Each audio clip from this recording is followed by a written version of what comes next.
एक ऐसा नेता जो कभी अपने काले कारनामों के लिए बदनाम था, वो अब अपने अच्छे कामों के लिए बदनाम है।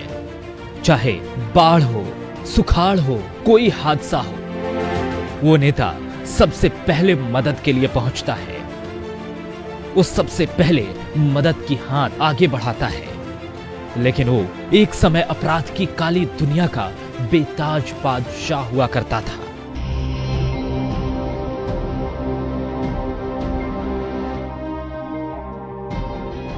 आज हम आपको एक ऐसे राजनेता की लव स्टोरी सुनाने वाले हैं जो आज नेता कम मसीहा ज्यादा है। एक ऐसा राजनेता जिसके नाम से कभी पूरा बिहार थर थर कांपता था। ये कहानी है जन अधिकार पार्टी के राष्ट्रीय अध्यक्ष पप्पू यादव की।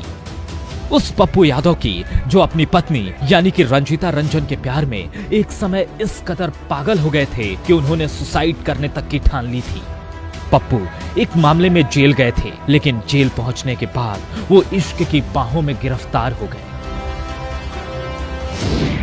साल 1991, जगह जेल सुपरिटेंडेंट आवास पूर्णिया। ये वो साल था जब पप्पू यादव पूर्णिया जेल में सजा काट रहे थे। वे अक्सर जेल सुपरिटेंडेंट के आवास से सटे मैदान में लड़कों को खेलते देखा करते थे। इन्हीं लड़कों में से एक था विक्की।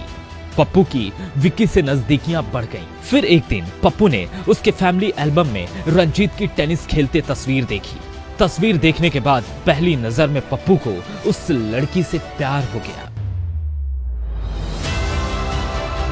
जेल से छूटे तो उस एल्बम वाली लड़की को ढूंढने लगे। वो अक्सर उस लड़की की तलाश में रहते थे। हालांकि इस तलाश में ज्यादा वक्त बर्बाद नहीं हुआ। वो लड़की पटना क्लब में टेनिस खेलते पप्पू यादव को मिल गई। उस एल्बम वाली लड़की का नाम था रंजीत कौर। वही रंजीत कौर जो आज रंजीत रंजन यानी पप्पू यादव की पत्नी है। 3 सालों तक पप्पू अपनी क्रश रंजीत को चुपचाप फॉलो करते रहे। प्रपोज किया तो सामने से जवाब आया, सॉरी।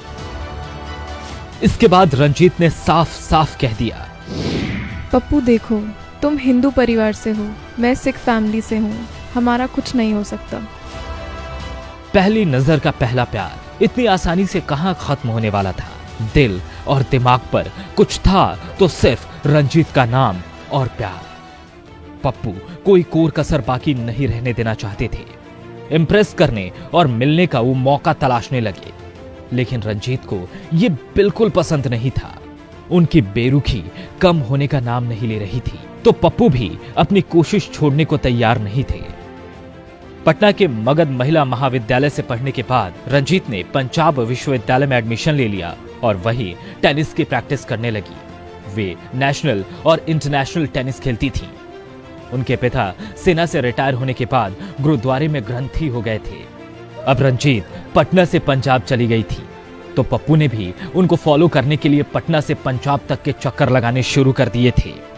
यह सिलसिला करीब 3 सालों तक चलता रहा।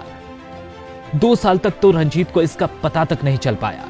जब इस दीवानगी का पता चला तो रंजीत ने कड़े शब्दों में मना कर दिया, लेकिन पप्पू बिल्कुल नहीं मानने वाले थे। इस प्रेम कहानी में एक ऐसा भी समय आया जब अपने प्यार को पाने की कोशिश और कामयाब ना हो पाने का हताशा पप्पू के सर पर इस कदर छाया कि उन्होंने नींद की बहुत सारी गोलियां एक साथ खा ली। हालत बिगड़ी तो इलाज के लिए उन्हें पटना के पीएमसीएच में भर्ती करवाया गया। इस घटना की जानकारी रंजीत को भी मिली। फिर उन्होंने अपने व्यवहार में कुछ नरमी बरती। ये इस प्रेम कहानी का टर्निंग पॉइंट था। रंजीत के पप्पू को लेकर सॉफ्ट होने के बाद अब बात शादी पर फंस गई। एक तरफ सिख परिवार तो दूसरी तरफ हिंदू फैमिली। अब बात परिवार तक पहुंचने की बारी थी। रंजीत के माता पिता इस शादी के खिलाफ थे, लेकिन पप्पू के पिता चंद्र नारायण प्रसाद और माता शांति प्रिया अपने बेटे की खुशी के लिए राजी हो गए। पप्पू अब रंजीत के बहन बहनोई को मनाने चंडीगढ़ जा पहुंचे, लेकिन बात यहां नहीं बन पाई। इस बीच राजनीति में मुकाम बना चुके पप्पू को पता चला कि कांग्रेस नेता एसएस अहलुवालिया की बात रंजीता का परिवार नहीं टाल सकता है। फिर क्या था, पप्पू ने दिल्ली जाकर अहलुवालिया से मदद की गुहार लगाई। बात यहां बन गई।